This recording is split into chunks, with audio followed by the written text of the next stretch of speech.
Welcome in Ayurveda Marathi. पहला topic इस Sanskrit lecture series का संस्कृत वर्ण परिचय, संज्ञा प्रकरण, माहेश्वरी सूत्र, ये सब हम लोग इस वीडियो में कवर करेंगे। पहले डायरेक्ट वेटेज देखा जाए तो इस चैप्टर का वेटेज है 5 मार्क के 5 MCQ इस चैप्टर में पूछे जाएंगे।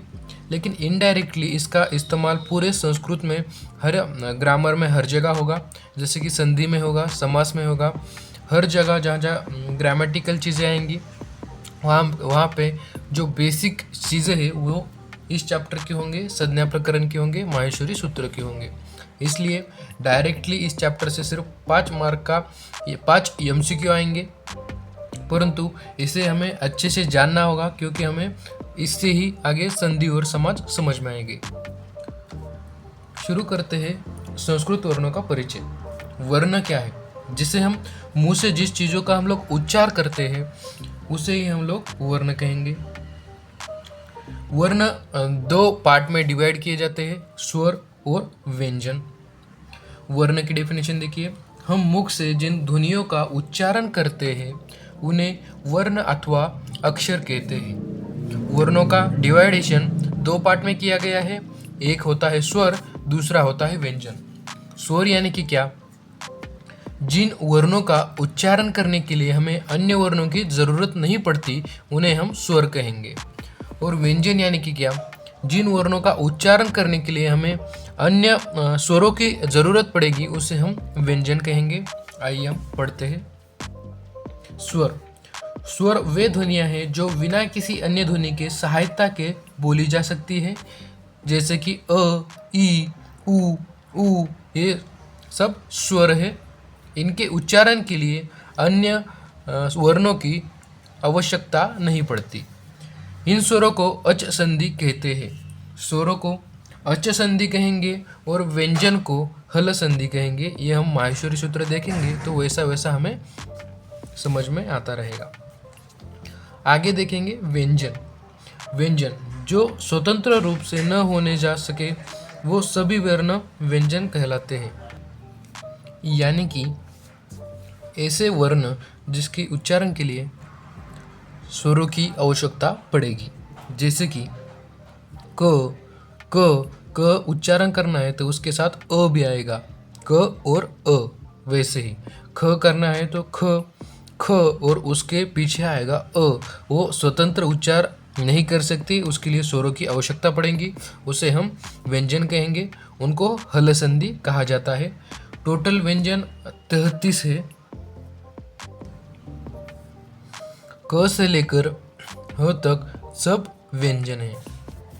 यह हमारी संस्कृत की वर्णमाला क ख ग घ न च छ ज झ न ट ठ ड ढ न त थ द ध न प फ ब भ म य र ल व श स स ह। यह सब संस्कृत का बेसिक है। ये लगभग हर वर्णमाला सेम ही है, मराठी, हिंदी सब की वर्णमाला सेम ही होती है। इससे पूरा बेसिक से हम लोग लेंगे जाने, यानी हम लोग आगे जाके हमें दिक्कत ना हो, पूरा बेसिक से 0 से संस्कृत पढ़ेंगे। व्यंजन का उच्चारण काल अर्धमात्रा काल है। उच्चारण काल किसे कहेंगे? वर्ण उच्चारण करने के लिए जो समय लगेगा उसे हम लोग कहेंगे उच्चारण काल। ये जो व्यंजन है उसका उच्चारण करने के लिए अर्धमात्रा इतना समय लगेगा। ये MCQ आ सकता है, MCQ के क्वेश्चन से इम्पोर्टेंट। जिस व्यंजन में स्वर का योग नहीं होता उसमें हलंत का चिन्ह लगाते हैं। मतलब हम जो लिखते हैं क ख, इसमें क्या होता है कि स्वर पीछे से उसके आ जाता है, लेकिन हमें अगर वो स्वर नहीं लिखना तो उसको हलंत लिख सकते हैं। हलंत मतलब नीचे वाला डंडा। अगर नीचे वाला डंडा लिखा तो ये सूचित करेगा कि ये एक स्वर से जुड़ा हुआ है। जब किसी व्यंजन को किसी स्वर के साथ मेल करते हैं तब हलंत का चिन्ह हटाकर उसे अ से जोड़ देते हैं। देखिए, अगर हमें किसी हलंत को अ से जोड़ दिया तो उसका बन गया क। ये क्या हुआ? व्यंजन हुआ। और उसके नीचे डंडा दे दिया, इसका मतलब क्या है? अ है। अब देखेंगे माहेश्वरी सूत्र। इनको उपयोग करने के लिए इनका उपयोग करने के लिए व्याकरण के नियमों को महर्षि पाणिनि ने अत्यंत लघु रूप में प्रदान किया है। ये जो माहेश्वरी सूत्र है, इसकी व्याकरण में इसका यूज होने के लिए महर्षि पाणिनि इनमें बहुत ही लघु रूप में इसको प्रदान किया है। माहेश्वरी सूत्रों को इसी को ही पाणिनि सूत्र भी कहते हैं। भगवान शंकर इनके डमरू से जो स्वर उत्पन्न हुए हैं उसको ही हम लोग माहेश्वर सूत्र कहते हैं। जो उनके 14 सूत्र उनके डमरू से निकले हैं उनको ही पाणिनि महर्षि ने उनको सुनकर ये 14 सूत्रों का माहेश्वरी सूत्र लिखा है। एमसीक्यू आ सकता है कि माहेश्वरी सूत्र कुल कितने हो सकते हैं, तो वो 14 हो सकते हैं। जैसे मैंने आपको पहले भी कहा था कि हमारा जो मदर टंग है वो मराठी है, इसलिए हिंदी प्रोनाउंस करने में या फिर सिलेक्शन ऑफ वर्ड्स में कुछ थोड़ी सी दिक्कत आ सकती है।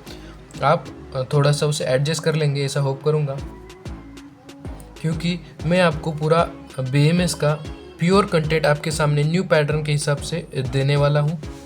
पहली बार हम लोग हिंदी में ट्राई कर रहे हैं, इसलिए थोड़ी सी प्रोनाउंसिएशन में दिक्कत तो होगी, लेकिन जैसे जैसे हम लोग आगे बढ़ेंगे वैसे वैसे इसमें इम्प्रूवमेंट होता जाएगा। आगे माहेश्वरी सूत्र की रचना। माहेश्वरी सूत्र पढ़ेंगे कैसे? अयुन, रुलुक, एओन, एओच, हयवरट, लन, यमननम, जबद्र, गड़दश, जबगड़दश, खपचटतव, कपय, शशसर, हल। ये जो माहेश्वरी सूत्र है वो आपको रट लेना पड़ेगा, क्योंकि पूरे संस्कृत का बेसिक यही से ही निकलेगा। आपको अगर आगे संधि ठीक से पढ़ना है तो आपको माहेश्वरी सूत्र याद होना बहुत ही जरूरी होगा। आगे बढ़ेंगे। अगला टॉपिक है प्रत्याहार। कुल 43 प्रत्याहार होते हैं। प्रत्याहार देखेंगे। पहला अयुन, इससे कितने प्रत्याहार बनेंगे? तो इससे बनता है एक प्रत्याहार अन। प्रत्याहार कैसे बनेगा? अब अन प्रत्याहार बनाना है तो इसमें क्या क्या आएगा? अ, ई, उ, न। पहला और आखिरी के बीच में के माहेश्वरी सूत्र के पूरे वर्ण आएंगे। सिर्फ इसमें हलंत नहीं लिए जाते। हम लोग आगे पढ़ेंगे। रुलुक, इसमें 3 प्रत्याहार बनेंगे। पहला देखिए अक, मतलब अ से लेकर क तक का अक सवर्णीय दीर्घ बनता है। अक प्रत्याहार देखेंगे। अक प्रत्याहार कैसे बनता है देखिए। अ, ई, उ, रु, ल, क। अक प्रत्याहार बनाना है। सबसे पहले पहला वर्ड तो आएगा और आखिरी का वर्ड आएगा और इसके बीच में के सारे वर्ड आएंगे। एक याद रखना है कि प्रत्याहार बनाते समय ये हलंत वर्ड नहीं लेना है, हलंत वर्ण यूज नहीं करना है। हलंत सिर्फ आखिरी वाला जो प्रत्याहार बनाना है वही हलंत यूज होगा, बीच में कोई भी हलंत यूज नहीं होगा।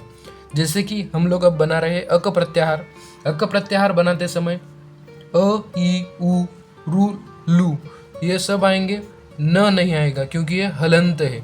सिर्फ जो प्रत्याहार बना रहे हैं उसका जो आखिरी का वर्ण है उसका ही हम हलंत लेंगे। देखिए अगला प्रत्याहार ईक प्रत्याहार। इको गुणवृद्धि। ईक प्रत्याहार कैसे बनेगा देखिए। जैसे हमने अक बनाया था, इक बनाएंगे। ई, उ, रु, क। हमने सिर्फ न को स्किप कर दिया। पहले अक बनाया था, अब इक बनाया। उसके बाद बनाएंगे उक प्रत्याहार, ऊ से लेकर क तक का, लेकिन इसमें हलंत नहीं आएगा। हलंत सिर्फ और सिर्फ आखिरी जो हम प्रत्याहार बना रहे हैं, आखिरी जो वर्ण है उसी का ही हलंत हम प्रत्याहार में लेंगे। बाकी सब हलंत को हम लोग स्किप कर देंगे। इससे आगे एओन, अगला माहेश्वरी सूत्र एओन। इससे बनता है एक प्रत्याहार ए से ले तक न तक। एओन, इसे क्या बनेगा? ए से ले तक न तक। इसके आगे का माहेश्वरी सूत्र एओच। इसमें 4 प्रत्याहार बनेंगे। अच, इच, यच, एच। अब आप वीडियो को पॉज करके माहेश्वरी सूत्र लिखना है और उसमें प्रत्याहार कैसे बनेंगे उसको सोचना पड़ेगा। अच प्रत्याहार कैसे बनेगा? वीडियो को पॉज कीजिए और चेक कीजिए, मैं आपको बताऊंगा। देखिए अच प्रत्याहार में क्या क्या आएगा। अच प्रत्याहार में आएगा अ, ई, उ, रु, ए, ओ, ए ओ च। हमने हलंत क्या लिया, सिर्फ लास्ट वाला वर्ण ही हलंत में लिया, बाकी न को स्किप किया, क को स्किप किया, न को स्किप किया, बाकी सब हलंतों को स्किप किया, सिर्फ आखिरी वाले हलंतों के लिया। बाकी सब अच्च प्रत्याहार में आ गए। ये अ ई उ रोलू ए ओ ये सब हमने अच्च प्रत्याहार में लिया। ये जो अच्च प्रत्याहार है इसमें सब वर्ण होंगे। आप एक बार नोटिस कीजिए, ये देखिए अ ई उ रुलू ए ओ ये सब वर्ण हैं। और हम लोग जब आगे जाएंगे हल प्रत्याहार देखेंगे। जब हमने स्वर देखे थे तब हमने कहा था कि स्वरों को हम अच संधि कहेंगे। देखिए अच प्रत्याहार बन रहा है, सब स्वर इसमें इंक्लूड हो रहे हैं, इसलिए हम लोग इसे अच संधि को ही स्वर कहेंगे। अब देखेंगे हल। हल देखिए ये ह से लेकर आखिरी में ल आएगा। ये देखिए 14वां सूत्र ल आएगा, इसके बीच में बनता है हल। इसमें सब के सब व्यंजन आते हैं। देखिए ह य व र ल यम ननम जब गड़ गड़ ध जब गड़ ध खप छट त कप य श ह और ल। सिर्फ आखिरी वाला ल का ही हलंत हमने लिया, बाकी सब हलंत हमने स्किप कर दिए। ये सब हल प्रत्याहार में आएंगे हमारे व्यंजन, और अच में आते हैं स्वर। ये ओच देख रहे थे हम लोग, इसमें जो प्रत्याहार बनेंगे इसमें एमसीक्यू आने की चांसेस बहुत कम है, लेकिन प्रत्याहार बनाना अगर आपको नहीं आया तो आपको संधि बिल्कुल भी समझ में नहीं आएंगी। लन प्रत्याहार, लन प्रत्याहार, लन जो छठा हमारा माहेश्वरी सूत्र है उससे बनेगा। अन इन यन ये 3 प्रत्याहार बनेंगे। आपको थ्योरी में क्वेश्चन कभी भी नहीं पूछेगा कि इसके प्रत्याहार बनाओ, क्योंकि हमारे एनसीईआरटी के ब्लूप्रिंट में इसका वेटेज सिर्फ 5 एमसीक्यू का दिया गया है। और लास्ट ईयर का अगर पेपर देखा जाए तो ब्लूप्रिंट 100% फॉलो करके ही पेपर बनाए गए थे। जो हमने लास्ट ईयर संस्कृत की सीरीज़ ली थी उसका मराठी स्टूडेंट्स को बहुत ही अच्छा बेनिफिट मिला था, और एग्ज़ाम में एग्जैक्टली हमने जो पढ़ाया था हमारी पूरी की पूरी नोट्स में से ही क्वेश्चन दिखे थे। आप चाहे तो चैनल से जाके आप फीडबैक देख सकते हो मराठी वीडियोस के, कि बच्चों ने कितना अच्छा रिस्पॉन्स दिया है, क्योंकि जो हमने पढ़ाया है उसका 100% एग्ज़ाम में दिखा गया है। अब आगे का माहेश्वरी सूत्र यमननम, उसके 4 प्रत्याहार बनेंगे। आपको सब ये हर एक समझाते नहीं बैठूंगा मैं, आपको पॉज करके देखना है कि ये प्रत्याहार कैसे बनेंगे। आपको ज़्यादा से ज़्यादा प्रैक्टिस करनी होगी, तभी आपको संधि में जब प्रत्याहार आएंगे तब आपको पता चलेगा कि प्रत्याहार कैसे बनते हैं। गड़दश जब गड़दश कपय शिशसर हल। इस वीडियो में हमने माहेश्वरी सूत्र पूरा देखा। माहेश्वरी सूत्र फिर से एक बार पढ़ेंगे, इसे याद ही करना पड़ेगा। आप अपनी कौन सी भी ट्रिक लगाने चाहे तो लगा सकते हो। आई उन मैं पहले तो सिर्फ पढ़ के देख रहा हूँ, कैसे पढ़ेंगे वो आपको बाद में पढ़ाऊँगा। आई उन रुलुक एओ न एओ च हयवरट लनम यमननम झबय झबत्र गड़दश जब गड़दश खपचट तव कपय शशसर और हल। अब इसका उच्चारण करते समय अब अगर आपको वाइवा में पूछा जाए कि माहेश्वरी सूत्र बोलो तो उसका उच्चारण जो आखिरी वाला हलंत है उसका लाइटली उच्चार करेंगे, साइलेंटली करेंगे। अयुन रुलुक एओन एओच हेवरट लन यमननम जबत गड़दश जब गड़दश छटम खपचट्टव कपय शशस हल, ऐसे उसका उच्चारण करेंगे अगर आपको वाइवा में पूछा जाए तो। हमने इस वीडियो में माहेश्वरी सूत्र पूरा देखा, पूरा ही संस्कृत का बेसिक है। उच्चार स्थानानी संज्ञा प्रकरण हम लोग अगले वीडियो में कंटिन्यू करेंगे, पार्ट 2 वीडियो में इसके कंटिन्यू करेंगे। Thank you very much.